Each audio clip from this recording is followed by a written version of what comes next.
So the next letter is F, which is fingers. I think just the best way to practice fingers is just to play scales. To play scales and to practice runs, like if you have a piece and you have a bunch of runs in it, I think that's a great way to practice fingers.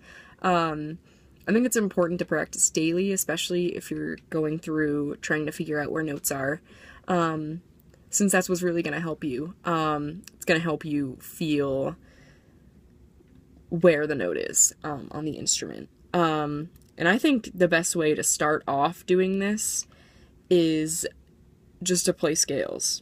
I think playing scales is the easiest way. It helps you memorize the scales, and it also helps you become familiar with the fingerings within the key that you're in.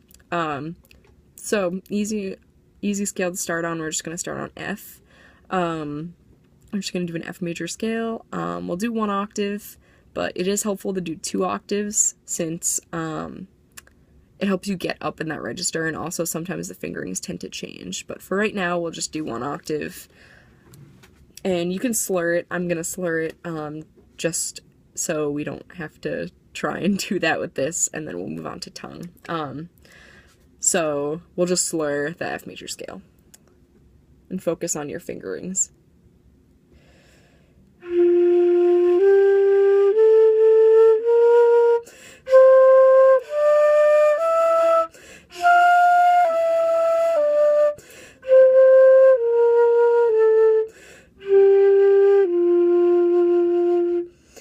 So the one thing we want to make sure that we're doing when we're doing scales is to make sure that you know the key signature.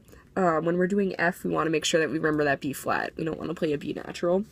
And also, we like to get it up a little bit faster eventually. But it's nice to do it slowly, get up there, and then move on to faster, like day by day. I think that's great. And otherwise, I think just, again, playing runs, practicing fun little pieces, too. Like, if you know a pretty easy melody and try and figure it out on the flute, that's a great way to practice fingerings, too. Because then you're using your ear and you're also using your fingers trying to figure out what the notes are. Alright, so last but not least, we'll move on to tongue.